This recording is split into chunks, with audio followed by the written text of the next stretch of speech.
morning, everyone. Hello again. Carter from the Chamber. So glad you're here today. We provided a 2-hour window for this event, what we believe will be the first in a series. In reality, we think we have close to an hour of good content on cybersecurity, plus opportunity for questions from you. We booked it as 11 to 1. We thought we might have some stragglers in the crowd, but you were all here promptly at 11 o'clock, so I think to be courteous to your time, I know we've had good conversations at your table, but we're going to get going. Our friends at the Dickinson Area Public Library, I think, would allow us to stay until at least 1 o'clock, so those conversations can continue. But again, my name is Carter from the Chamber. We're so glad you're here. Okay? I think we are, now, a couple things I need to touch on. First of all, I kind of just mentioned it, but we are grateful to our hosts, our neighbors right down the street. Danny Capel has joined the Chamber's Professional Development Committee and has made the library available for us to host multiple events such as this. So let's thank Danny and the team at the Dickinson Area Public. Next, we would hope again to have a series, and it'll be one event at a time, but when we have a generous lunch sponsor, we are able to offer an event such as this to you at no additional cost, and we're grateful for your chamber membership. We have a great lunch sponsor, and it is Renee Polensky of Angel Advocates, working with Steam Taste Teacher. Thank you.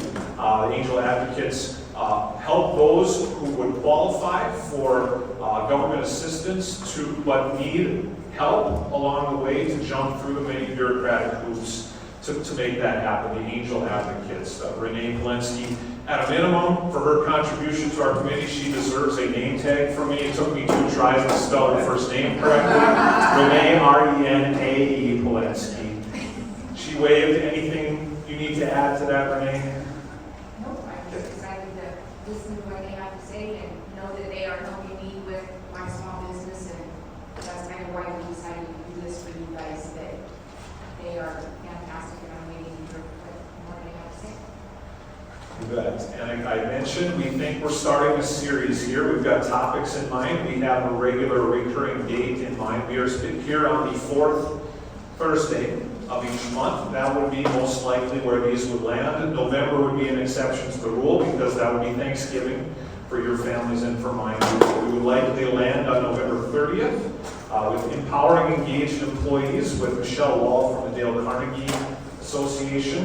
Future topics 2024 also likely to include QuickBooks training, AI, 7-step employee training program for BSc and Train ND, Robert's Rules of Order, business benefits of outsourcing, and more. And if you have ideas you would want to add to our list, we would love to hear them. Okay. Most often it'll be a lunch event. The time of those could move. If we move it to a mid-morning event, I've got to go with something like coffee and conversation rather than lunch and learn. Okay. I might need help with alliteration from the library on the branding of this series. Today's topic, cybersecurity. Big topic. We've got a couple experts in the room. We have Jeremy Berger and Kelly Wentz from Smart Computers. I've seen a teaser of their presentation. They can take you on a pretty deep dive here. I think it might be to everyone's benefit that every once in a while we come up for air and allow for questions along the way from the group, so don't be shy. I think we're just a small enough group. I'm making an executive decision here. We're a small enough group, you could at least, we want you to network, we want them to know who you are. So very briefly, I'm Carter from the Chamber of Commerce. Alicia and Avery, let's make sure we know who you are. And quick around the room, who you are and who you represent, if you don't mind, starting with Alicia. Hello, I'm Alicia Erickson from the Chamber. I handle our marketing and communications. And so every Tuesday you probably get the e-news sent from my desk. So if you ever have a flyer that you want to put in, or you're looking for like a help wanted type post, or you're offering an upcoming class, feel free to send it over to us at the Chamber. We'd love to include it. I'm Avery Bellin. I'm the administrative assistant at the Chamber. DSU sophomore, elementary ed major, and as of this week, she has made it 1 month at the chamber. Give it up for Avery. And a quick around the room, if you don't mind. Renee Clark, real estate company, BJ Finance. Gina Warner with the Real Estate Company. Emily Clem with the Theodore Roosevelt Door Foundation. Gary Cole with the Roosevelt Foundation. Michael Bush North with Dakota Outdoor Advertising. Janelle Stone King with Enable Incorporated. Stephanie Reeder, Retail Manager at East City Bank. Pat Nicholas, Mortgage Loan Officer at Kate City Bank. Jackie Water with the Dakota Center for Independent Living. Mary Beth Hoffman, Dakota Center for Independent Living. Mike Klein, Enlightening Incorporated. John Martin, Danielle Strong for the DM, 147. Robert Peterson, Service Courier, and East Haven. Richard West with the Community Cultural Institute. Corey Pavlicek, IT Specialist at Southwest Water Authority. Taryn Wayne, Wayne Construction. Teresa Basela, Wynn Construction. And Rick Herrera, I just recently here and just Very good. Please indicate to them as we go whether you need them mic'd or not. They told me they're not shy, that they will project their voice, that they might want to roam the room a little bit, but if we need the mic, please speak up. But let's thank and let's welcome the team from Smart Computer. Good morning. How's everyone doing today? Good. So we're going to talk about some cybersecurity stuff. There's a lot of familiar faces here. What's kind of crazy with cybersecurity in today's world is it affects everybody.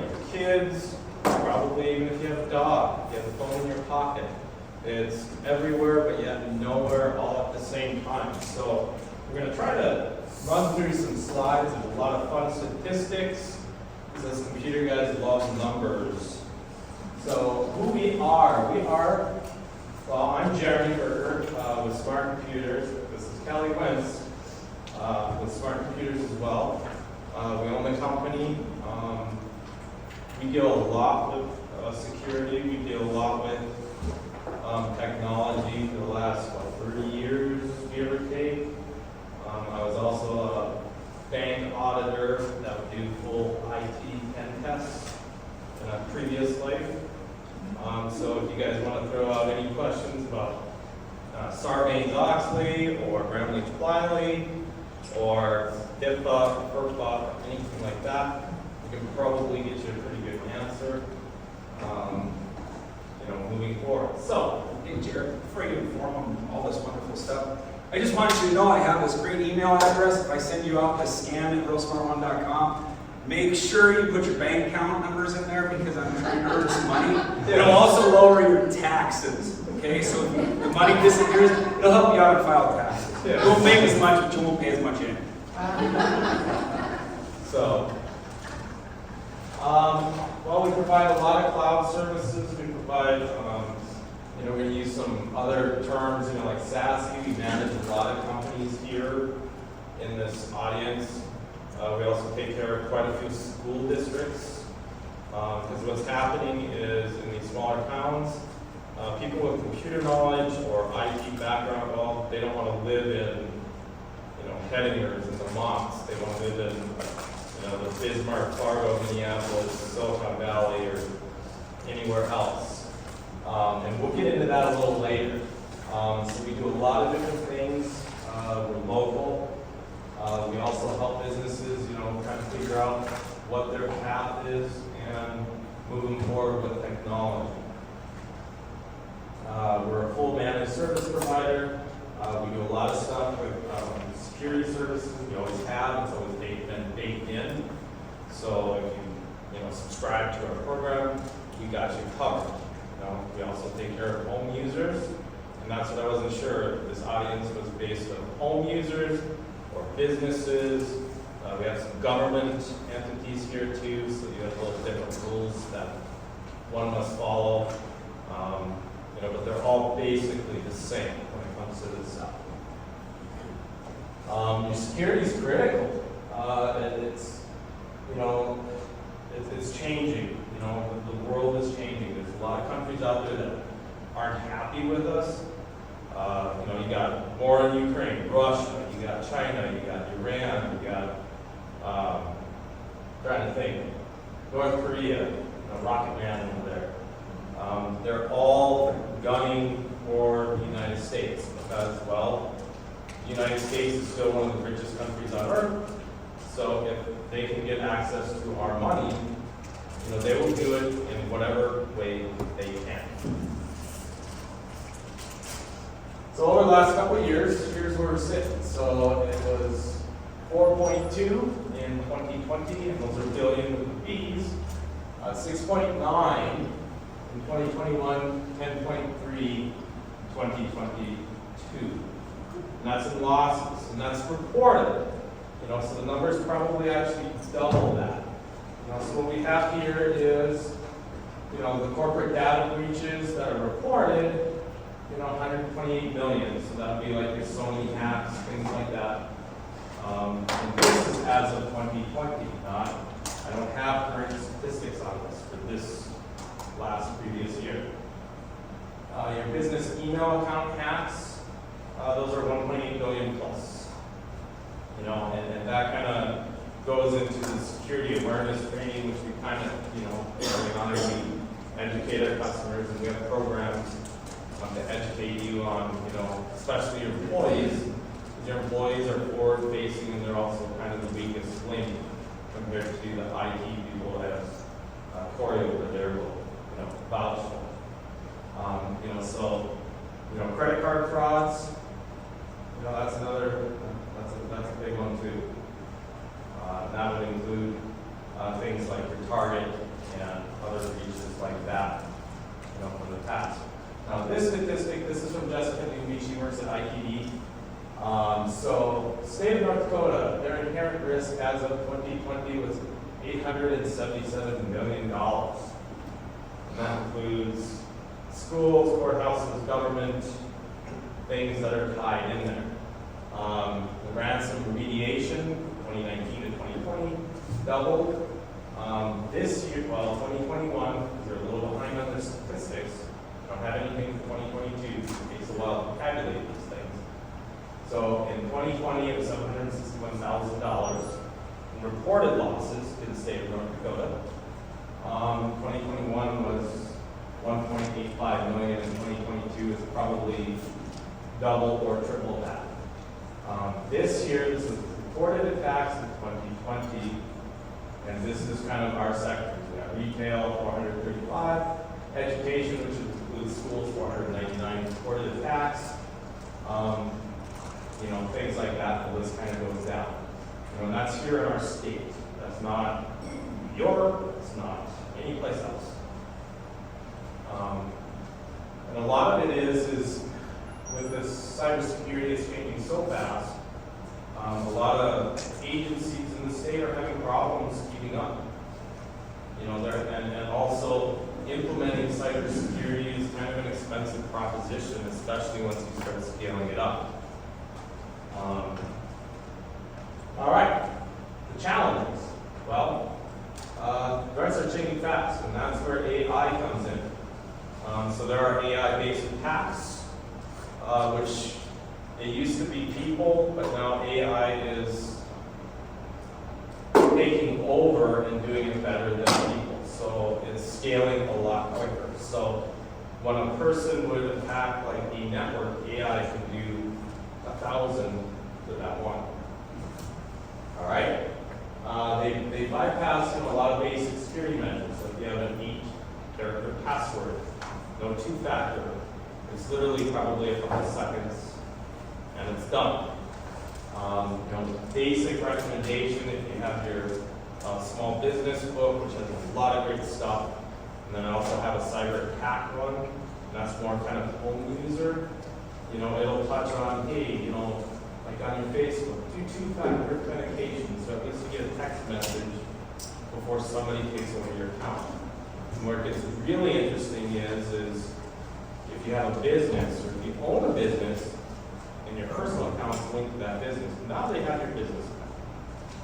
and they can post on behalf of your business, usually not good things. The other thing, in-house cybersecurity experts, kind of expensive. A good cybersecurity expert, if you were to hire one for your company, it would probably cost you starting. North Dakota wage would probably be $120,000, $140,000 a year or more. Some of them make $400,000 a year or better. They're really, really good. You're working at like System 7 or other places. The other thing is you're untrained, and that's where your security awareness comes in. Your employees are your weakest link, especially if they don't know, because people are inherently trustworthy. And then here's kind of a little snippet from Forbes that I grabbed. Unauthorized software devices and stressed and distracted workers have expanded the attack surface and left businesses exposed to a number of cyber risks. Small and medium businesses are the most vulnerable because they have the least amount of money and budget and resources to fight things. In challenging times, management teams need to have strong oversight on cyber threat landscapes. And the thing is, you have to be involved. It's a team effort on everyone's behalf. Here's where we're sitting. 65% of businesses, 65% of, victims are small businesses, small, medium. What they mean is like 50 employees, 100 employees or less.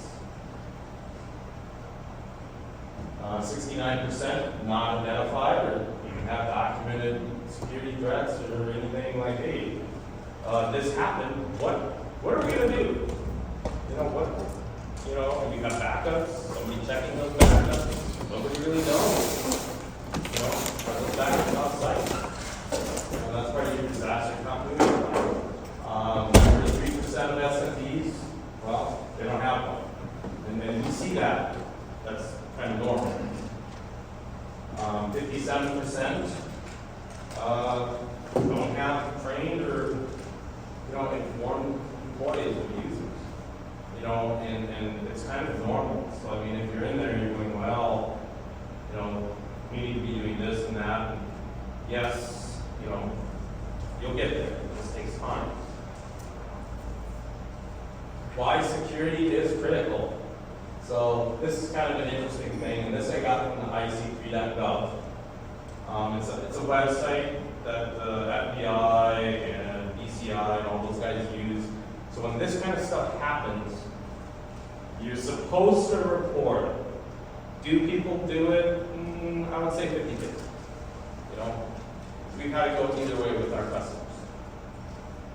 So North Dakota, California obviously is number 1.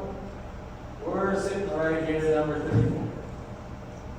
So as of, this was 2022, last year's statistics, North Dakota lost a reported $21,246,000.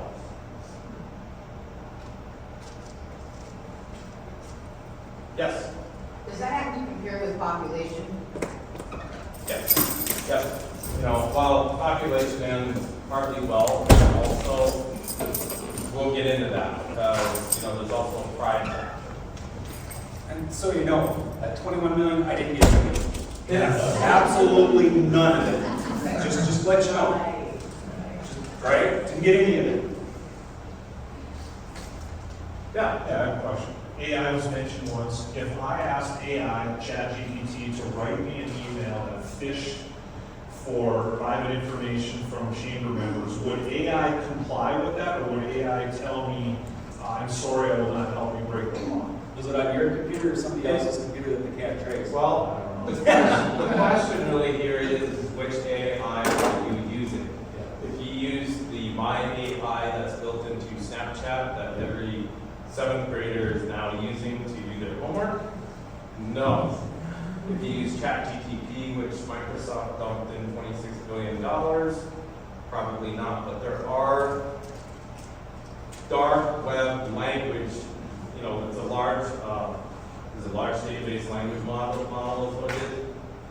that are written out there for that specific purpose to not only do what you're doing, but also automate it and send it to tens of thousands of users.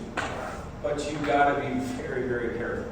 That won't do nothing. What I'm saying is, it's kind of like back in the day, vending machines. You know, you could take a dollar bill and photocopy it and use it in a machine, right? Get quarters and stuff. When I was in junior high, we had a high school classmate that did that. The FBI got involved and he ended up in jail for a long time. Yep. But you can't, and you can also reword things. So like if you flat out say what you want to do, it might ignore you, okay? But you can trick it into doing what you want to without telling it specifically what you want to. Yep. Because people are using it to do stock market stuff. But you flat out can't say, hey, I want to make more money. You got to figure out how to manipulate it into giving you the answers that you're looking for without it knowing what you're actually, because it's just database program. Yep. The problem is figuring out how to get it to manipulate to do what you want it to do. So the technology is there, and the AI is really going to be it's going to be a game changer, not just with this stuff here, but every profession across the board. And now, articles anyways released that they're talking about, they've been using AI to do that swatting, where you're playing a video game and somebody doesn't like you, sends the SWAT on you. They're using AI to do that, and the police department's having a hard time telling whether it's real or not. So there's been people who've gotten shot because of stupid stuff like that. You know, and the AI really brings out kind of the cat and the mouse, because, you know, so a lot of our tools, we've used AI for many, many years now. A lot of our tools use AI to make decisions based on is this good or bad, then do something about it. You know, and it can be different things. You know, that's the simplistic view of it, but as our stuff gets better, so do the bad guys' stuff gets better, and it's kind of a cat and mouse thing, and that's industry-wide, that's normal. Here's another interesting statistic that kind of follows along, you know, with that $10 million. This kind of summarizes it. You know, so business email continuity breaches. You know, that is, it's a little different than the, hey, I'm the king of Nigeria, please send me money, scams anymore. A lot of times with these business email breaches, you know, the email will come from usually a person in the organization that someone else knows. And sometimes they'll say, hey, I might be with a different company, or, you know, if it comes from outside, it might be, I'm so-and-so from this company that we do a lot of business with. Oh, by the way, I was talking with so-and-so, we changed our routing numbers on our accounts. And you can just update your records. I see that you have a balance of $200,000. Please send it to this new routing number. Well, 9 times out of 10, the secretary or the billing person will take that at face value, and lo and behold, all that work that was done gets sent over to a bank in Florida. They call them Mule Bank, and then from Florida they go to like Iceland, and then Iceland they go to, you know, Iran, Iraq, or wherever else in the world. And then that money is gone forever. There's a big rabbit hole on that. And the other company still owes the original company for the work they did. Either they're out $400,000. So or whatever it is, $100,000. So anyways, if you deal a lot with transactions at your company, okay?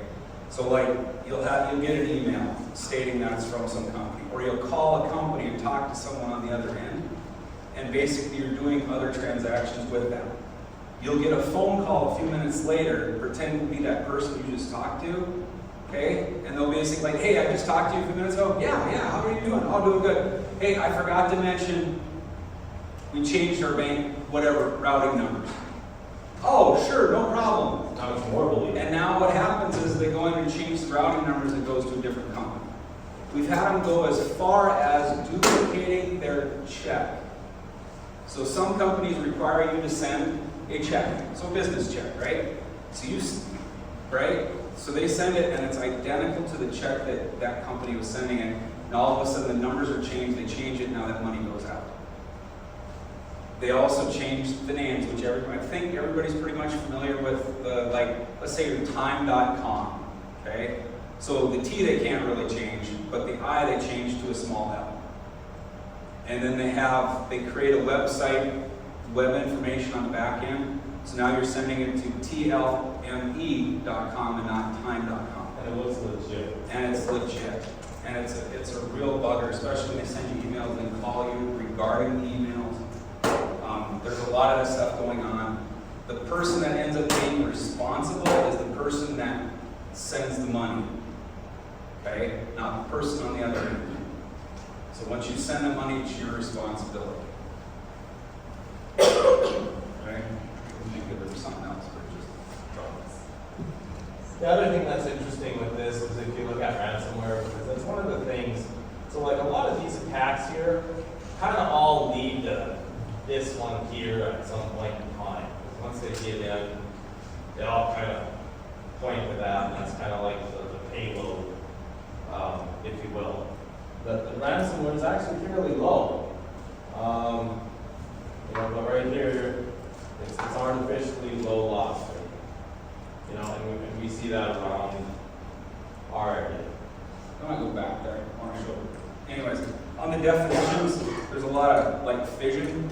Okay, I'll just read them off so you kind of understand. Phishing, it targets by contacting by email, telephone, or text message, posing as a legitimate institution. You got phishing is a cybercrime that uses a phone to steal personal confidential information from victims.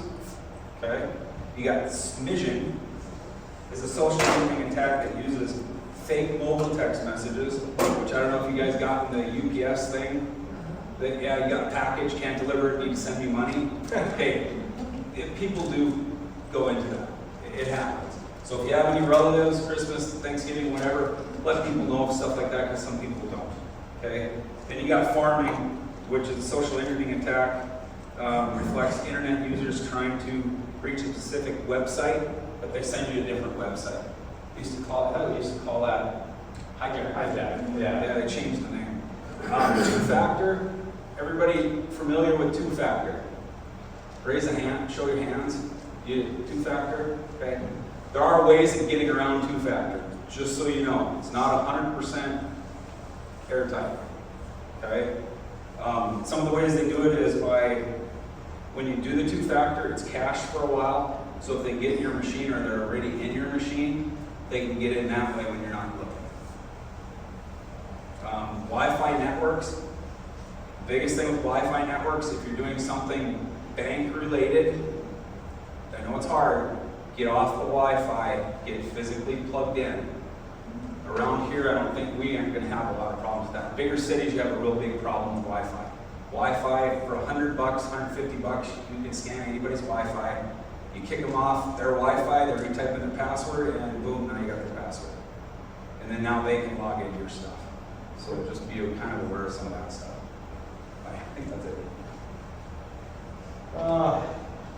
Then here we kind of touched on that on other slides with the business email compromise, fraudulent transfer of monies. That's what we see a lot of. That happens here in Dickinson, actually, quite a bit. We deal with that. And then they also obtain personal identifiable information. Sometimes the person that's compromised is on the other end, and you trust that company, and then they reach out and try to get your trust, and you get compromised because of them. Successful ransomware attack occurs every 11 seconds. You can Google that. That's kind of legit. And what that means is you read about it in the news, like Minneapolis School District. That was a ransomware attack. The hackers wanted $1 million in ransomware, which would actually be a really cheap payoff to get their stuff back, compared to the lawsuits, the fines, and everything else that they're dealing with. And that's just one state over, and Minnesota does a lot of the same things North Dakota does, so food for thought. Security is our priority. 86% of SMBs, small businesses, report cybersecurity to be top priority within the next, 6 months, I think? 38%. It is. 38% say it is their top priority this year. 60% will invest more money than they did because they have to reduce their risk, for various reasons. Either a lot of it is if you have cyber insurance policies. Cyber insurance used to be dirt cheap. It used to be almost next to free. Now we've seen what used to be a $600 a year cyber insurance policy for a whole organization go to $3,000, go to $9,000, and $15,000, $16,000 a year. It used to be $600 just a couple of years ago. Let's see here, where are we at? A lot of businesses worry about this one. We're going to be the target for the next 6 months. Well, an attack occurs every 11 seconds. It's really a matter of time. The matter of time and then the severity of when you will be attacked. Not if, it's a matter of when. Let's see, SMBs agree they lack the in-house skills. A lot of companies, especially in our area, you can ask any company here, how many companies need more workers? Same with, cybersecurity and our industry. If I could have double the staff, that would be great.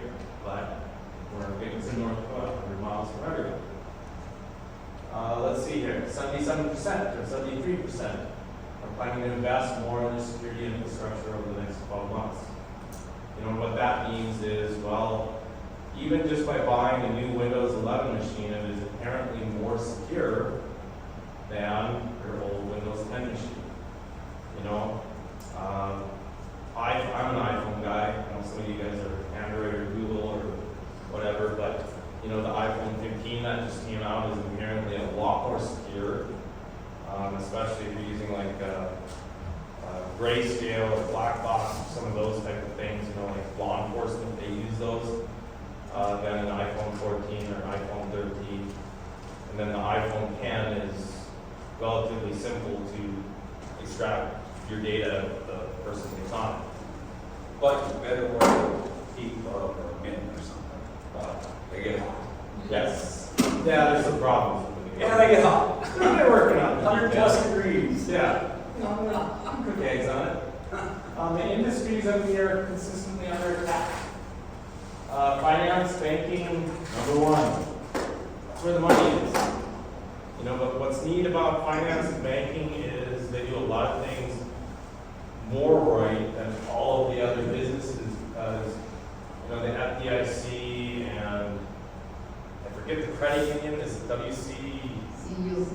CU, yeah, the credit union. They kind of turn the hand and they make them do a lot of these things.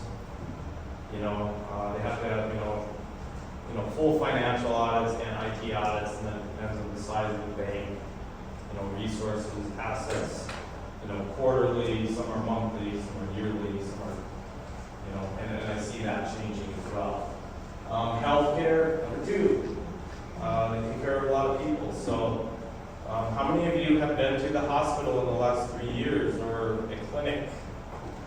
If you were, you're already involved in probably 3 data breaches, and your records were probably already sold because Sanford, I think, had, and I might have reversed it, Sanford had 2 data breaches since 2020, and CHI had 1, or it's the other way around. Those are not nurse statistics. But rest assured, nothing was transferred, everything's fine. Right, everything's fine. Right. Everything's So fine. you really did. Yes, Renee. If we get letters in the mail, because we were hacked through HCA or whatever, Right. Texas and moving down there, they're offering 2 years Credit credit like card points and into stuff? like Lifetime. Yep. Should we do that, or I is would, that part of a scam? if I would, you get a hold of them physically, in other words, look up their phone number and call them or go down there and call them. If you get a letter, don't trust the phone number on the letter. Actually look up the number and make sure you're not hitting a fake website too with a different number. make sure you're a legitimate number that you're calling them to, and then talk to someone there to get that information, make sure. The biggest thing is get a hold of the people who can help you. Don't trust anything else. You know, and that's the thing with this, is like, you know, the healthcare, they have to follow HIPAA, but once you get down into the nitty gritty, there's not a lot of teeth in it, so they can side skirt a lot of the rules. Because, you know, if you have a point and a counterpoint, you can kind of get away with whatever it is. My family thing with hospitals, my wife is missing a whole lot of data, medical data for years. And there were some times when we went to log in, we couldn't get our kids' medical data because they couldn't get it. So There's a lot of there's a lot of that stuff. You know, that's here in Dickinson and then also kind of nationally as well. You know, so whether you like it or not, you, your kids, your mom and dad, relatives, they're already involved in data breach around here. If not once, probably 3 times. Next one is construction. You know, we do see a lot of construction companies that, you know, get hit with ransomware, phishing attacks, things like that. Legal, that's another interesting one, because most lawyers are under the mindset that, oh, I'm going to sue those guys into the ground. Well, they're in Russia. There's not much you can do, you know, and it's your job to protect that information. The next one would be manufacturing. You know, think of like trade secrets. Northrop Grumman, you know, the Chinese would love to have our stuff on. Nuclear secrets. Yes. That's disappeared.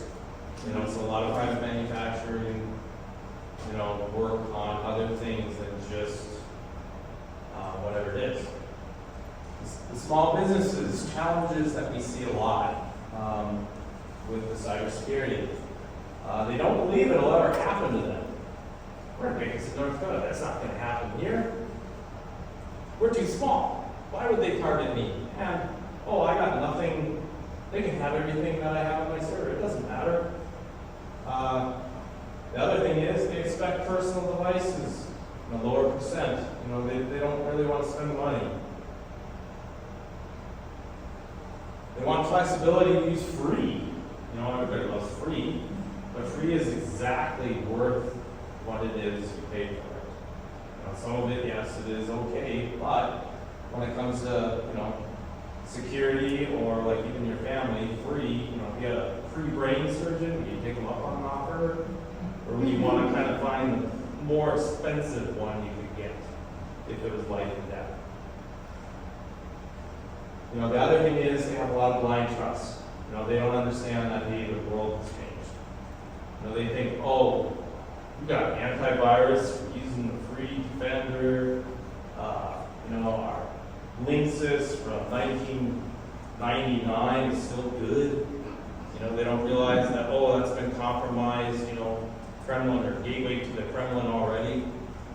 You know, so there's a lot of like false expectations that, hey, we are good. You know, we see a lot of that in North Dakota. Cyber attacks. They're only for the big guys, right? I mean, you know, everybody remembers Target. And I get Anthem, CHI, the Equifax that happened a couple of years ago. So everybody that has credit cards or any bank loan or bought a car, you were in that one too. You probably got a thing saying, hey, we'll give you LifeLock for a year. That was their settlement, like $5 billion. And some of those breaches, some of those companies, not saying those, I don't remember, but I know there was a company that took 3 years before they reported it. So you have 3 years of you being involved, and you had no idea what was happening. So that happens too. Yep. Another one, this is kind of interesting. So this is, you know, like Target, that's kind of the start, like, you know, when you stand back and you look at things, you know, where Target was kind of the first publicly, you know, big data breach where something actually happened to the CEO. I mean, the CEO got fired over the deal. You know, plus Target had spent a lot of money on making it right with their customers. They lost a lot of business, their stock tanked. You know, this kind of highlights some of the details of that breach right here. You know, and what it came down to is, you know, the knowledge of targets for each settlement made no difference to just 39% of customers. So that means the other 60% of the customers, oh, probably going somewhere else.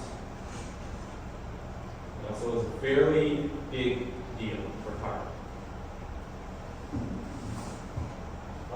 Data breaches cast small businesses as unreliable partners, forcing their consumers to do business elsewhere. We see that a lot too, you know, and there's a lot of shame in these things, you know, especially if you were the one that was breached and you got your data out there. You know, why don't we hear about it a lot? You know, why, I have another slide here on another reporting thing. Why don't we, well, they're kind of boring. Cybersecurity stuff is really, really boring. You know, as you can tell with all the statistics and graphs. It's really, really embarrassing to admit. It's also like bad PR to tell your clients, like, hey, sorry, but you know, we were breached and you know we lost all of your stuff. You know, and then also the other big one here is, well, people are being sued. You know, so in the last 2 weeks, there was the MGM and Caesar's Palace breach. I don't know if you guys know about. Anyways, there's within, I think it was the first day or second day, there's already multiple class action lawsuits filed. You know, they shut down all of Caesar's Palace and MGM now. These are, and it's not just that casino, you know, it's basically half the strip because Caesar's and MGM, you know, if you've been to Vegas, they own Paris and, you know, all these mega hotels and mega resorts. And the way they got in was, they had a person call in pretending to be an employee that their two-factor wasn't working. And they got up high enough where they just wouldn't give them access using two-factor. So they set the bad guy up, bad gal, whoever it was, set it up with two-factor. They logged in and basically had a little fun. Yep. So, all on that. But as smaller businesses, you know who your employees are. So you're not going to have me call in and pretending to be someone. Because usually you know each other's voices. You know what I mean? You're generally not. It's the bigger companies that have more employees where it's too many people for them to know. Go ahead. Yeah, I think it's a social media. Yes. yes. Yep. Yep. And I think one of the two, and I don't remember if it was an MGM, they paid $1.5 million, they just wrote a check out to make sure this stuff doesn't get out. It's a safe base. Yeah. The other thing, if you guys are involved, if you're involved in a ransomware attack, okay, and you have IT in there, all right, you got to make a judgment call. Really, once you get stuff situated where nothing's happening anymore, ransomware is stopped. Okay, you got to make a judgment call whether to pay them or not. Okay, but you usually generally want to make it really fast. Yep. Right, and yes, there are points where you pay it. I've been through those, and guess what? This company, they've never been hacked again. So the issue is your IT, when you get together with your IT and you discuss it, whether you're going to pay it or not, whether your backups are working or whatever. And your insurance also plays a role. And insurance plays a role too. What I'm finding out with insurance, anybody here in insurance? I used to be. Anyways, I used to be. Go ahead. Okay, but anyways, the insurance company, I've dealt with quite a few of them over the years. What they generally want to do is they want to take your server, if you have a server at your company, they want to take it and they want to leave with it. Yep. Which puts you completely flat down, right? They want to take it away and they want to take it to their experts in California or whatever, but you're talking time, right? So depending on how things go, once you make that decision, you decide, okay, I'm going to pay them. When you do your chats and stuff, you be the nicest possible as you can be to the people on the other end. You just butter them up with, wow, thank you for showing I had a crappy system and I needed to protect myself, right?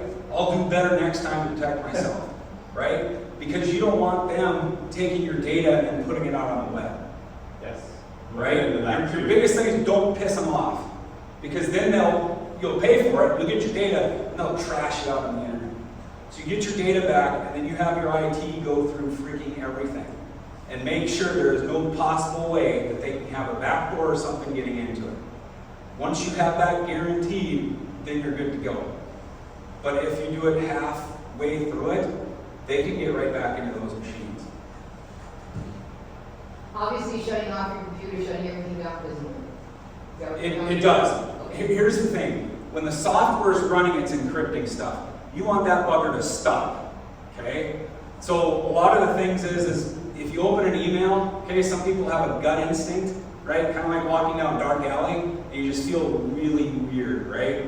So you open this email and it does whatever, right? And you're like, oh. So you call somebody, and they're like, okay, unplug your machine from the network, okay?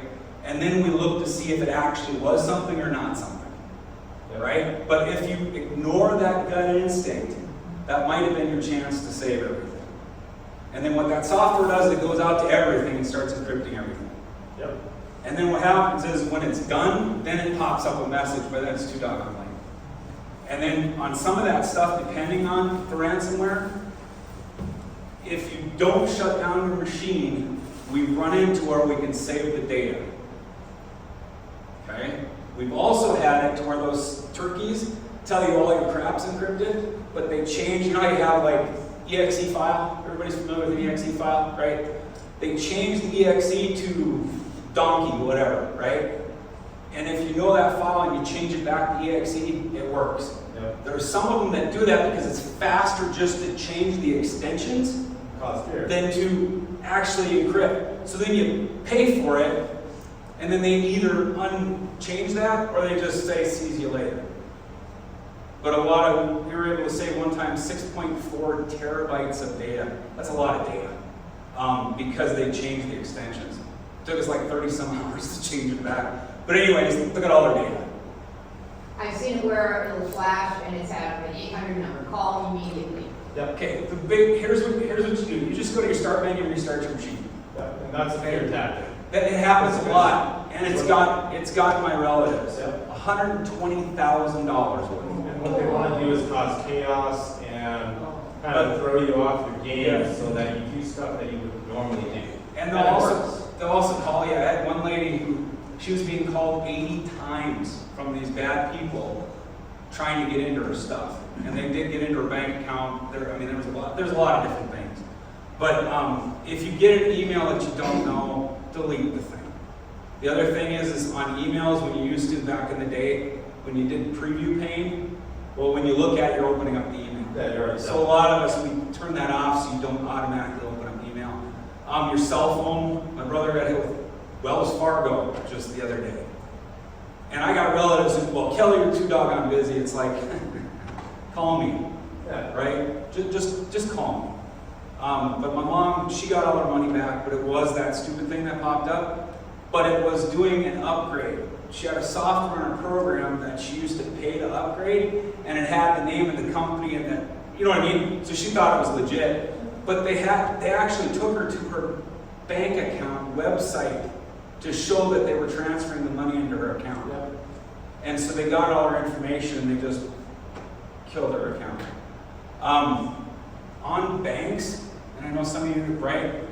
The account number, okay? If anybody sends you an email with your account number on it, you get your account changed. Because my understanding, you can get the routing numbers, right? For like whatever bank, you can get the routing, but the account you can't, right? So if they send you legit, and I've had that happen, people call up and say, well, Kelly, I got this number. I said, okay, is that your bank account number? Yes. Change your bank account. And if you have relatives, help your relatives out, the older ones, younger ones, whatever, spread the information and make it easier on you guys. Because they try everything. There's another lady that I know that lost $85,000 on her bank account. They had her so convinced that she needed to pay this that when the bank called her and said, hey, we got some people trying to transfer $85,000. Yes, do it, yes. And she's retired 75 or 76, 85 grand.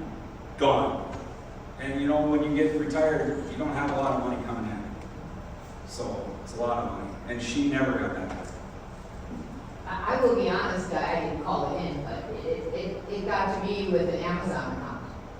and they got into my bank account because I gave them permission because I thought it was Amazon. Yep. Till I finally figured it out and I shut the phone down. But it takes a while to click. When you're dealing with people on the phone, it takes a while. I mean, it's insane, but yeah, my wife, she's called me before too. Hey Kelly, your server's attacking California. This is the IP. I'm like, just hang up on it. Yeah. Well, and just like we're doing this presentation in this room about, educating you and stopping it, in other parts of the world, they're doing the exact presentation on how to get money and how to propagate these things like we're doing now. And a lot of these, like ransomware gangs, like Clock and some of them, they have their own HR, they have benefits, they have insurance, they have, people in the company, they have a hierarchy. So, it's like a multi-billion-dollar business for some of these guys. These aren't just a guy in the basement sitting in a dark room, hammering away at the keyboard anymore. I got another good one. A lady called me and she was talking to someone else. I don't remember what it was about, but they accidentally FaceTimed her. So it had the cubicles in the background, and she was calling from whatever it was. Had nothing to do with company. And when she was looking around, they didn't look white. You know what I mean? Like Asian, whatever. And she said because of that FaceTime, and immediately she closed everything out. But before that, she was willing to spend this money with them until they accidentally FaceTimed her. So. Here it is, more articles, small businesses bearing the brunt of attacks. And also then you have the sentiment of, small businesses aren't worried about it. So it's like you have two opposite forces here. 45% of the companies, and I don't know if you guys have read it, 45% have already had a breach. Maybe you know, maybe you don't. Sometimes these things, they'll live in your systems for 6 months, for years. Yes. And then one day they'll strike, or maybe not, and they're using you as a mule to attack other people. 82% of data breaches usually caused by human error. The humans are the weakest link usually. And then healthcare, of all things, accounts for 30% overall of all of those breaches. Work from home, COVID kind of sped that up a little bit. So for those of you that have companies and things like that, we always recommend the issue of company device. That way you can enforce your company's security policies on that laptop if you are working from home. Because more than likely, if you have kids like mine, they have their own computers. I don't know what they all do. So, they're going to be clicking on things, and if you do work and you bring it back to the office, guess what? You're possibly going to get fired if it's bad enough, or something's going to happen, and that's where the lines get really blurred with, with these companies that say, well, use a personal device, work from home. So then the question is, whose data is it to? Is it the person that owns the computer, or is it the company? So, quite a lot of headaches, issue company devices, and then roll it out with your company infrastructure. I have a question. Yeah. So if we're using like the logging in to remote in, we have employees that use that, but of course it might be on their personal computers at home. What's the risk with that? Well, the main risk is, I don't remember what business you're in, but like the trade secrets. Anytime you allow remote access to anything, you're prioritizing convenience over security. Just like at your house. It's like, it's really convenient not to lock the doors at night, because I can just come and go. So can anybody else. Log me in, and these remote access tools, we do use them. Ours are a little more stringent. We have a lot more security and things like that on the back end. They are convenient. They work really good. You gotta monitor it. You gotta have a lot of opinion, a lot of things can be, you know, written out by policies, you know, and depending on what business you're in, so like if you're a car dealership, you have an employee, they go rogue or they get angry, they can download all your customers and go work at the competitor and instantly have all of your information. And then the question is, well, you allow him access, it's on his home computer, so therefore it is your data, but you don't really own the platform that it's on. So now it gets really, really messy. Do you have like antivirus and different stuff from the company that you use inside the company? Okay, because one thing you might want to look at is putting that same security on their machine at Yes. home. And that's, Okay, you that's might want the- to look at something like that if the company's not going to supply them with a machine. That way at least you have your type of security on there. So if they do the same thing at work and get hit, they would have the same problem at home. yeah. But if they're using different stuff, it's easier for them to get hit at home than it is at the office. And then also being using like a third party like LogMeIn, if LogMeIn gets hacked, they can get in that way. Yeah. You know, so there are things, and a lot of it comes down to risk management. You know, you gotta understand your risks and stuff like that as an employer. And all it takes is clicking on one wrong website. I mean, Did you ever notice that Norton antiviruses send something out that's not true? yeah, yeah. McAfee's and Norton's. You see that a lot. Norton's is what got my mom. But it isn't Norton's, it's a fictitious crap that's there. But yeah, Norton's a really big one. McAfee's usually the second one that sends stuff out. And they do that free scan. So you go to a website, you download it, and then it automatically puts in your add and remove programs. And now you got McAfee or Norton's popping up, and it's like, you got to go in and remove it. Well, it told me mine expired, and that's why I called Berger right away, and they're like, no. Yeah, that was a fake. It was a fake ad. This is another good website that's kind of interesting that I put on there. It's the Human Services. Basically, anytime there's like a hospital breach of anything of more than 500 records, it's supposed to go here. So, and this is North Dakota. The CERT, so you can see Southwest Healthcare Services, 50,996 records on April 1st of this year. You know, so Dickinson has 21,000 people. That's a fairly good portion of Dickinson. Yes?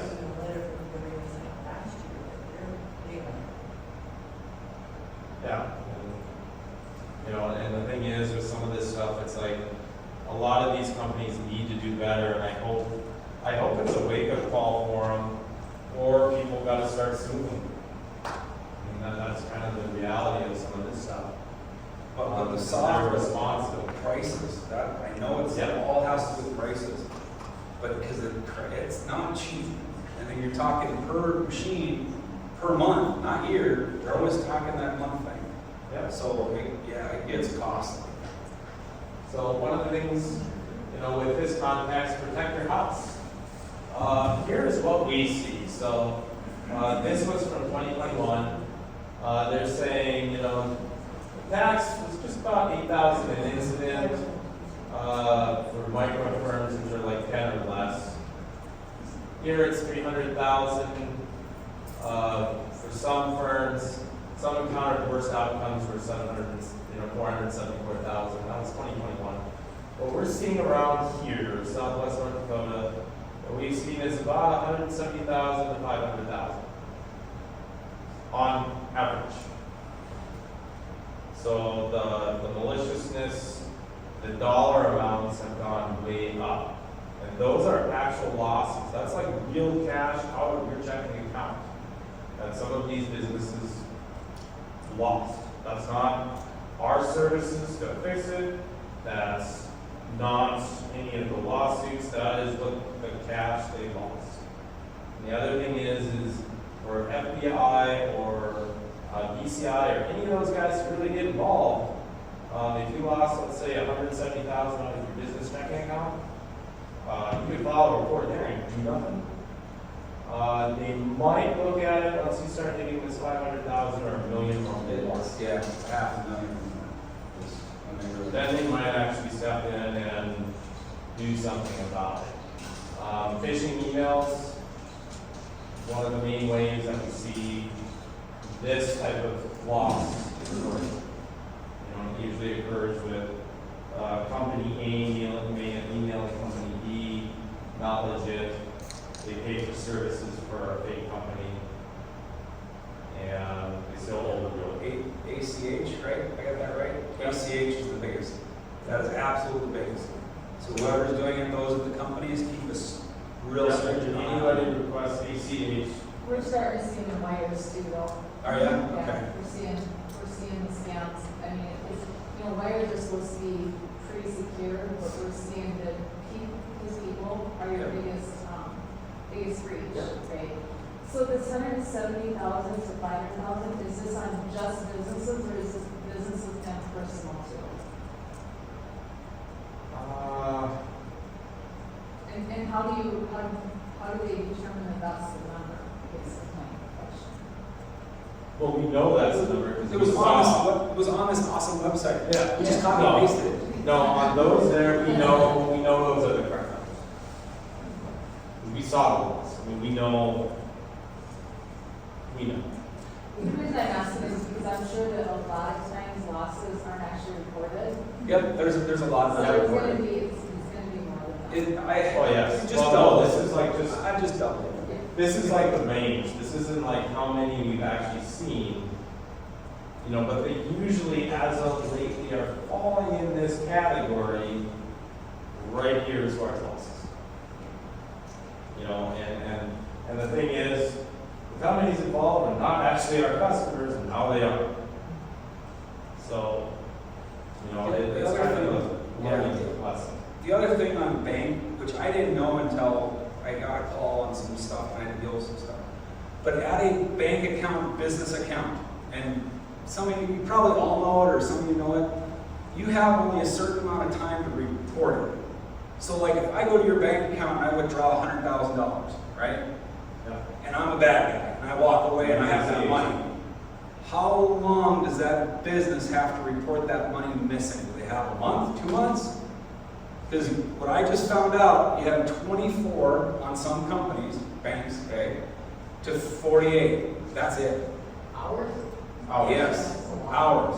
So the individual businesses, when you go and look at whoever does your finances, call up who you bank with and say, hey, if somebody stole money on my account, how many hours do I have to report that? If you don't, it's gone. Well, Okay. sometimes it's already gone anyways. Well, yes, but there's some way they can, because the different ladies I talked to at different banks were saying that within a certain amount of time, they can get it back. See, but things have changed because it used to be 2 days for an ACH to go through. Yep. We now have next day. Oh, it's instant. And actually, you have same day within 5 minutes, not on business accounts, like if you're using Zelle or First BP, Okay. maybe, there's different ways to transact money that's electronic. Yeah. They can actually be within 5 minutes. Yeah, And then one- it's gone, once it's Yeah. gone, it's gone. A couple ones that I know, 1.5 million, gone. They didn't know for 3 months. Oh, yeah. 3 months, it's gone. So, anyways. So just check your account more often. Here again, 57% of small businesses don't have any cybersecurity experts in their organization. 59 predict they're going to outsource. Companies like us, hopefully in the next 5 years. 77% they're going to, worry that, hey, we might be the next big one. And when I talk to other company owners and business owners, it's like, well, granted I'm all things IT and so is Kelly, but that's, this is our focus, so we see that quite a bit. Everybody's worried about it, but do they actually do something about it? 43% are 43% of small businesses outsource their stuff. So that leaves the other 60 or 57%. My math right. How much time do we have? We're in there, it's like 12, 17. So I want to hit the insurance companies whenever we get We're 45, we're at about 45 minutes, we're almost at the end. Cybersecurity talent, 3.5 million unfulfilled jobs globally by 2021. What's cool with this is if you Google it right now, there's 3.5 million jobs available in cybersecurity as of this year.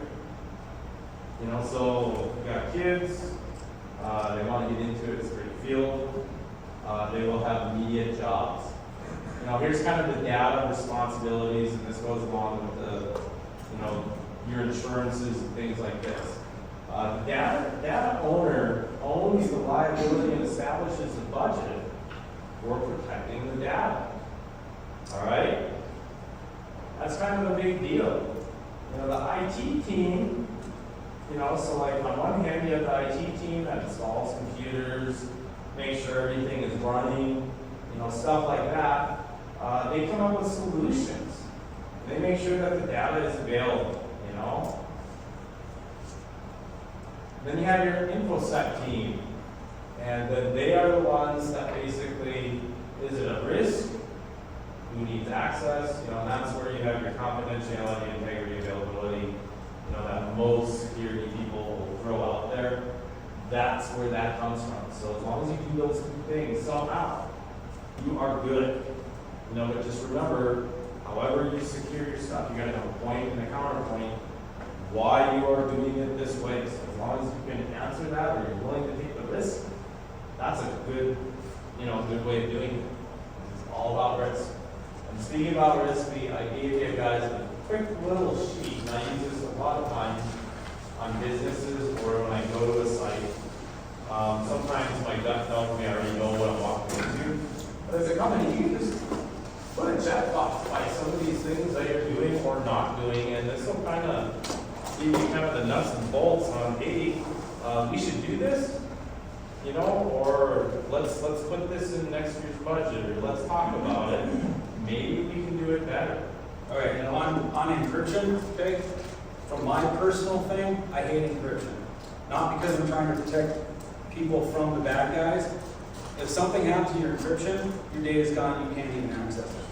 It's secure. So it's secure. So my issue on that is, they always talk about, oh, encrypt your data, okay, but if I lose my keys, because that key is a secret file, I don't know what that is, it's encrypted and then it goes bonkers, I don't have access to data. Yeah, A lot of the newer machines, okay, a lot of the newer machines also, little buggers, have that stupid bit blocker in there. Okay, and if you go to Microsoft, you go, well, use your key, because Microsoft supplies you with a key on your login, right? Okay, you use the key and it don't work, guess what they say?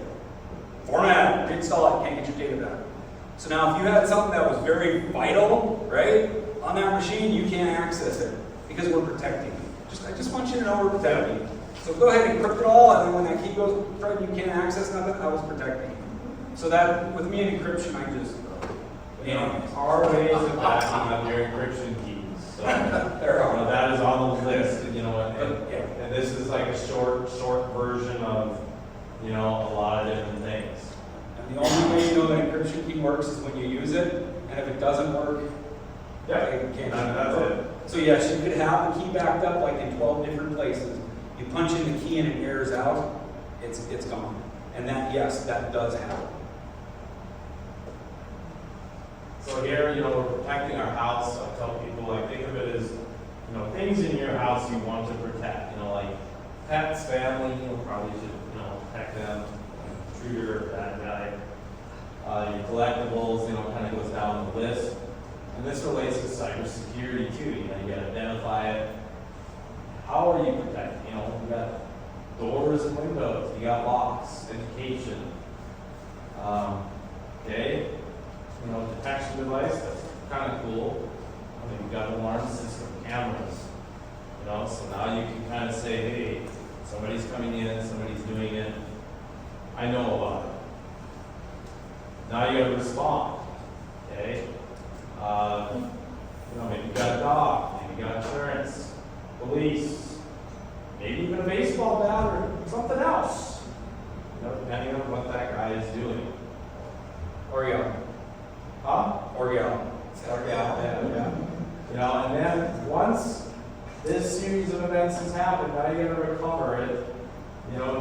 storm, because maybe it's not a person, maybe it's tornado. That's where your insurance, hopefully, if you have data, you have backed up. I always say, have a duplicate, a backup at least, a historical version so you can go back in time for companies. That's a big thing because it used to be, oh, I got 7 days. Well, ransomware, things like that, backup system as well. Susan's secretary, she accidentally deleted a very important spreadsheet 3 months ago. It's critical for this $2 million job. Well, it was 3 months ago, you don't have historical versions. Too bad, so sad. Recreate it from scratch, do whatever you get. So backup of your backup is good. If your company's like Nationwide, they believe in 4 backups of their one backup. So the cost per terabyte is very expensive. And the other thing along this, don't keep it on premise. A lot of our solutions, we have an on-prem box and then it puts it in the cloud.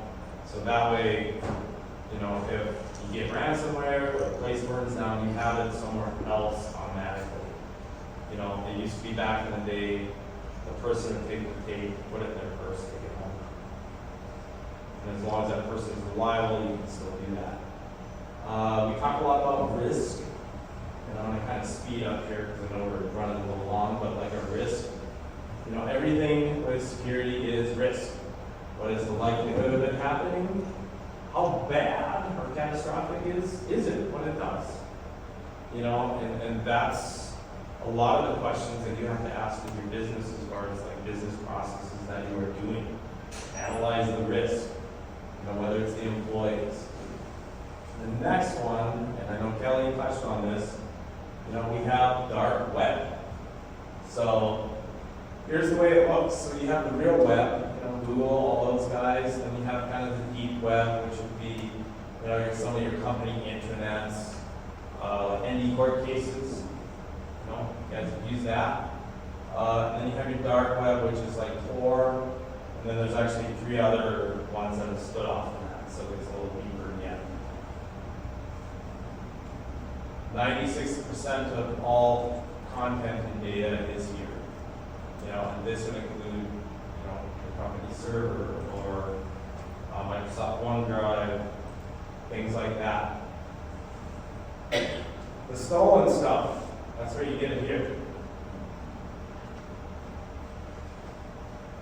So when a breach occurs, and this is even changing. I'll touch on that.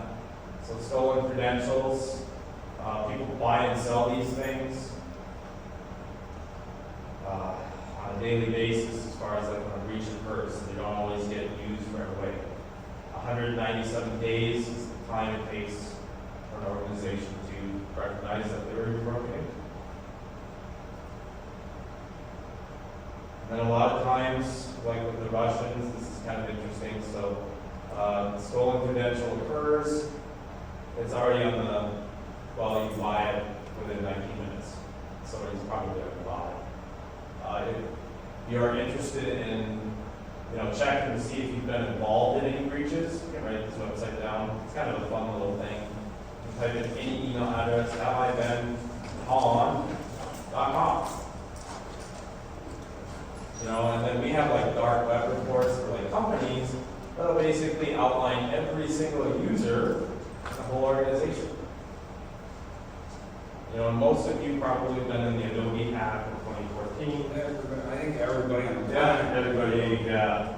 And then have more than once, but So if you have an email that's been around for at least 6 months to a year, you've probably been in it. Think about it. 2022, right here, that's the adjusted losses. Let's see here. This is the one I want, right here. So I wanted to buy customer information from Sanford Health. $175 per record. I can get it. So now I have your medical charts, I have pictures of your kids, x-rays, whatever it is that was in that data breach, I now have. So that means if it's your birth certificate's on file, your social security cards are on file, I can get it. It's relatively cheap. And a lot of times, what the people will do is you pay these guys in Bitcoin, so we classify Bitcoins. Let's say Bitcoins are 25,000. 26. So a person could spend half their ransom payment, buy a lot of records. Not only that, they're selling records. So now the scheme keeps going and going and going. Other corporate data, so like trade secrets, intellectual property is a little bit less. You know, but like the healthcare industry, this is a big deal. You know, so those 15,000 records on that data breach, that the Southwest North Dakota, so you take 15,000 times $175. That's quite a bit of money. I don't know what that comes out to, what, a couple $100,000, or maybe $1 million. But that guy netted in a day. So it's The other thing you gotta watch out for, if you're planning on doing something like that, just don't. Yes. And what I'm saying by that is the FBI, CIA, NSA are in the dark web all over the friggin' Yes. place. So you have a higher chance of hitting one of those letters when trying to find this stuff than the real bad guys trying to sell it. So I mean, 'cause, yeah, there's a lot of stuff, well, I'm gonna go on the dark web and you have a higher chance running into those guys than you do the actual bad guys. And here's what's unique. So I'm gonna go back. So right here. So this graph here. So you know you have your dark web, your stolen records, all that stuff. Okay. What's unique like about the Minneapolis school one is Minneapolis School District, and that comprises of 139 schools, 655,000 kids or something like that in the whole district. So it was a large breach, and it also was multi-generational. Okay. So it was 100 some years. Yeah, 100 years of records. 100 You some know, years. kids, lunch records, parents' records, things like that. Okay, what was unique about that is Minneapolis said, nope, we're not paying it. Okay, I would have been superintendent, I would have been like, let's write a check, let's make sure. So what happened is, instead of selling it down here, they put it for free up Put it on the here. web. So now, Like Hunter's anybody in this room can Google, just do a plain old Google, and you can view horrible things that happen on campus. You can view records of students, discipline records, you know, which are huge FERPA violations. You can watch, well, like when I say horrible things, I'm talking about like assaults and rapes, things like that on the public web that were previously only available down here. So that is a lot more vicious and malicious than it's ever been, because in years past, you had to know how to navigate down here. Anybody can do a Google search. So that was my question. We hear about the black web or the dark web all the time, but we don't, I mean, I may be naive, I just don't understand how people get there. You know what I mean? I mean, because you have to have an entrance somehow. Yep. Download the Tor browser or Onion. On the dark web, Yeah. download Tor. Usually what a lot of us techies do, you clean, format, install on the machine, right? Do a virtual machine. Well, you can do that too, but I'm just saying you have an old laptop, you just install Windows, whatever on it. You download Tor, run it, when you're done, you format the machine. That's basically, I mean seriously that on the dark web, the majority of the people you'll talk to are generally FBI, CIA, or NSA. Right, no, that's why Yep. I'm saying, I don't understand how people even get there. Yeah, you have to use Tor, because the US government blocks it. Yeah. There's a lot of things we block. And also, here in town, you'd be surprised at the websites that are blocked from inside North Dakota. Because there's states that certain businesses that are not North Dakota. Yep. So there's stuff which I had no idea until I had a business who needed to access a company website, and the internet provider that they went through, they're banned from going to that site because of spyware, adware, whatever coming out of here. But insurance, I want to touch on insurance because I don't know how long we have. If you have cyber insurance, if you have cyber insurance, you really, really need to look it over and really, really talk to your agent and find out exactly what it covers. Because there's stuff you'll find out that it doesn't cover, and you'll find out that you thought you had this great plan that isn't worth anything. And then also you'll find out that if you really get into it, your prices might go through the stinking roof. Like really, like 35,000 a year, 40,000, 50,000 a year, stuff like that. And then on hacks, okay? What they're trying to push, right? And they are pushing it in the bigger cities. So let's say I have an email address, right? I'm at home, I get hacked. My email goes out to everybody here in this office, right? And because of my email being hacked, and you guys clicking on stuff, you lost thousands of dollars worth of business, whatever it is, right? 100,000 locked up, whatever. The insurance companies are looking at coming back to the original person who did that. Okay, and they're talking for an email account as of November of last year, the average was $133,000 per email address. So instead of my insurance company, well, I work for a different company, that Kelly over there is not me. But anyways, I'm like, dude, you messed me up. Well, my insurance company is going to go after everybody up the chain to try to get that paid to cover me, and then my insurance goes up. But they're looking at seriously doing that. So a hacked account where we used to go and change passwords, do a bunch of stuff, in the next maybe 5 years, whatever, is going to come. I mean, they're trying to force that type of scenario on us, which is really going to hurt. And that's where, you know, like the compliance stuff, like what he's talking about. So what's going to happen is, we're seeing it in the bigger cities actually already starting to happen. What's going to happen is insurance companies are going to dictate to us what you have to do if you want to keep your insurance. So if you want to pay a higher rate, well, then don't do those things. Or if you don't want any type of business insurance, don't do those things. They won't insure you. They won't insure you. And it's almost kind of like healthcare. You know, well, we will provide this coverage, but, you know, you need to do these certain things or be within this network. You know, and that's kind of where what I see happening with our industry as a whole, probably, you know, I would say within 5 years, maybe 10. You know, the insurance companies are going to really kind of dictate what we're doing, which is kind of a unique perspective for all of you that have businesses and things like that.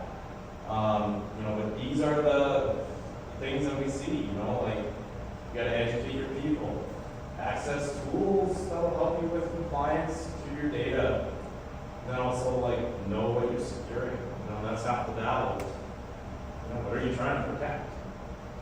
Like vulnerability assessments. You know, if you're worried, you know, there are ways to secure your business, protect your data, and remote workforce. You know, and then there's, let's see, we're running out of time. I know we are. And usually when we tighten stuff down, like you start securing you start not liking us. Yeah. You don't want to invite us over for supper or dinner or anything. We're not your friends. Yeah, we're not your friends at all. Yeah. So what do you mean? I can't install this.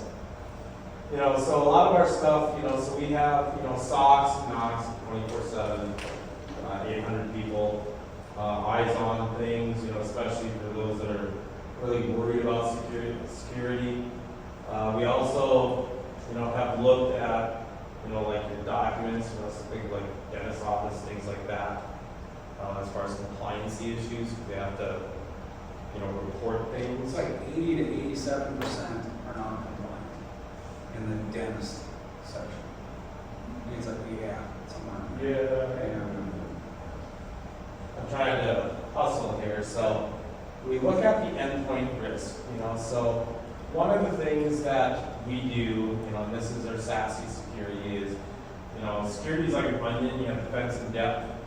You know, you secure your network and you work your way in, you know, now you have the clouds, you have your cloud things, you know, you worry about the Microsoft Azure environment. You know, you want like a software as a service solution or SASE, is what they call it. Back it up, make sure that it's taken care of, or email filtration, things like that. And as you work your way inward, you have, you know, your network, your server, and then your actual endpoint. You know, network security. You know, you have SIEM solutions that we've done.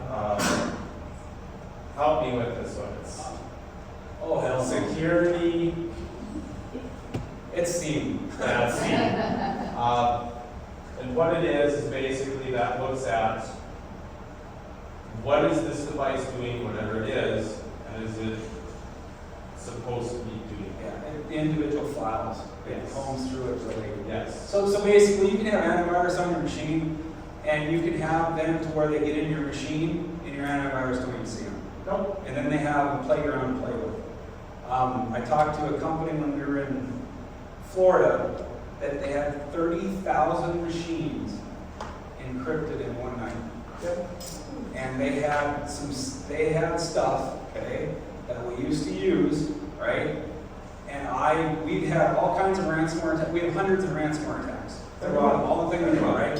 Haven't had a problem. Never had a problem. Go down to Florida, and we're explaining, this is what we do, and we're really good, and we have it. They're like, dude, you need to run. Yeah. You can't do that anymore. And I'm like, oh, we're fine. So then they bring up these other companies throughout the United States that are being hit.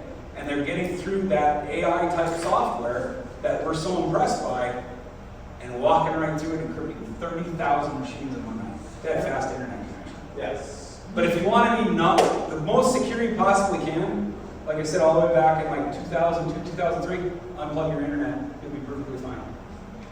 Just so you know, that's all you have to do. You know, so moving on, like into the endpoint, which is your bottom layer of your security stack. A lot of times, like we use like an EDR, which is endpoint detection and response. It's kind of the standard thing nowadays. It's not called antivirus. And then we also pair it with a SOC, which means as something happens in real time, there's a real person that is remediating and containing whatever it is on the fly. And then they're also alerting like us. They call Kelly when you Yeah, they call Kelly and then we deal with and I'm it, up to 3 more. you know. And that's kind of the process with this. You know, then we also have other things, you know, zero trust, and a bunch of other crazy terms that, you know, we don't have time to get into. Zero trust is really awesome, It's really but it cool. makes a lot of people very, very angry. Yes. Yep. It doesn't trust anything. Let's see. Their advanced security option is kind of, you know, a little plug for smart computers. You know, we've got you covered 24/7, 365, especially with our SOC teams, and then all of our other software. So we've automated a lot of the processes over the years that are manual. You know, like the Windows updates, patching, that's a big deal. I mean, just a patch management plan. You know, 50% of your data breaches could be solved by just running your Windows updates or your Apple updates or Google Chrome updates. To also get people upset. You know, so next steps, I mean, you know, call us or talk to a security professional, ask some of these questions. You know, have a risk assessment done. You know? Now we can go to questions and answers. Are there any more? I know we're running out of time or a little long, but like I said, it's kind of a brief overview, if you will, of security. Because it's a broad topic. Well, now I feel absolutely horrible about the health services that you just brought up, because a girlfriend of mine was talking about Sanford. And I said, well, aren't you on my Sanford chart? You can look up anything you want in real time, like James. She goes, oh, no, I don't trust anything. Oh, for heaven's sake, it's just your health records. Oh No, my but God, I'm so terrible. The reality, well, Seriously. the scary thing is whether, you know, I tell my dad, I tell this stuff too, it's like, you know, like online banking. Well, I don't want to go on the computer. Well, whether you like it or not, it's already there. Are you going to use it? Because it's sitting there kind of waiting for you to do something. So if you want to use it, great. If not, it's already there. You know, it already exists. Just because you don't access it doesn't mean they can do your work. Well, it's everything's computers, Yep. so it doesn't matter. Oh, if you do have a problem with your bank account, the banks, my mom deal, whatever, in Jamestown anyways, the bank there, they wouldn't allow her back on the account unless she received a letter from the tech who worked on the machine, or the bank could fix it for a certain dollar amount. So don't pay the bank's dollar amount, call up the local IT, whatever, and have them come out or remote in or whatever, and clear it. They'll usually, like I had to fill out a letter and send it to the bank, and then you'll be allowed to use your bank account. But when you get hit like that, I don't know if all of them were doing it, but he was with hers, they wouldn't allow her back on the bank. And that's a slippery slope, because the end user is also a customer of the bank. And if they're not doing anything to access their banking records and they cause a problem, who's responsible? It kind of, and that's where some of the gray lines, it can get a little blurry. Oh, got another story, one more story. My parents were going to Mexico, okay? They had 4 credit cards, right? And cash. So, before they got to Mexico, all 4 credit cards were fraudulent and they got closed bank accounts. So, luckily they had cash. So if you're going anywhere on long distances, I don't know how they got to them on the gas stations, but they would fill up their car, be driving down the road and get a call from the bank saying that they had fraud in the account and they closed down the account. They got to the next gas station. 4 right in a row. And every single one they filled up on gas, they got fraud on. And so, yeah, anyways, luckily they had cash because, everybody runs around with That's a that nice credit card card. too. So if you go on a trip, I don't know. I don't know how they got them, but 4 different gas stations at different, anyways, 300 miles apart. Had nothing to do with that.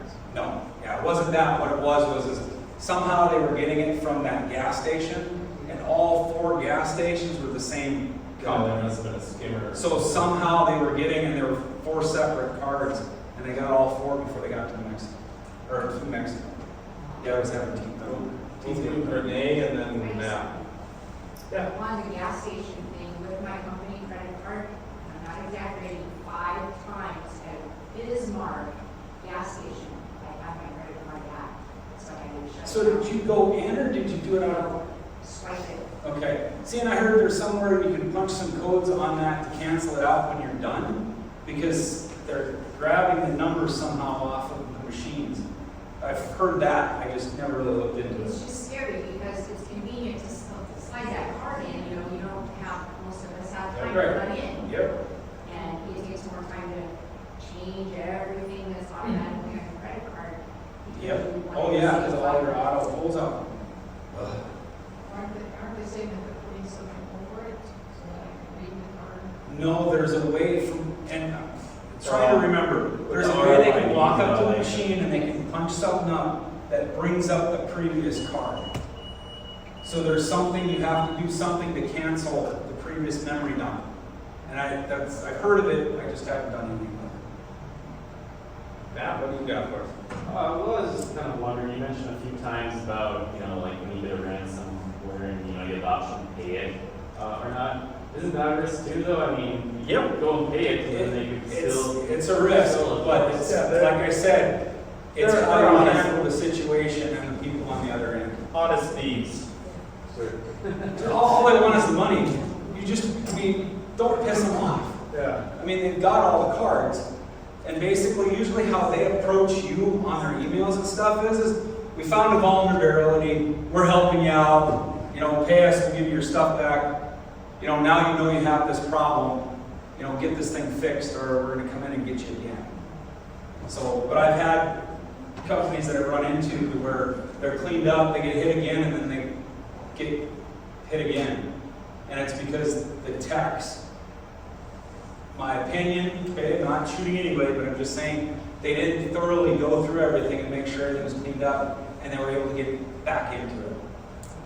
So that's why, police usually, FBI, they'll say don't pay the ransomware, format your machines. I know someone in Little Rock, Arkansas, who their business was completely hit, and the techs came in and they had to replace all their switches, all their computers, all their servers. They replaced everything. And I looked at him and I said, that's insane.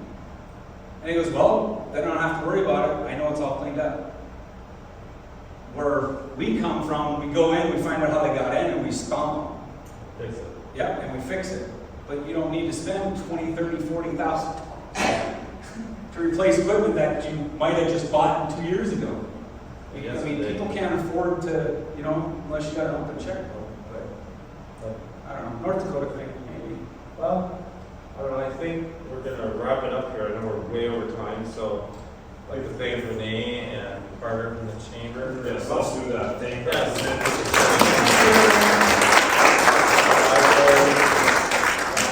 So it was good. This is where Hopefully it helped. This is where school, I wanted to give you a chance to be in your desk when the bell rings at 1 o'clock, so you're not marked tardy by Yes. class. Not all of you have a 1 o'clock bell, okay, but that's the goal today. Any remaining questions that happen at a one-on-one level up here, but we're so glad you came today. And hopefully you came away with some tips and met some people who can help you stay ahead of the honest thieves. Yes. That was something I just heard. Thank you, everybody. Have a great day.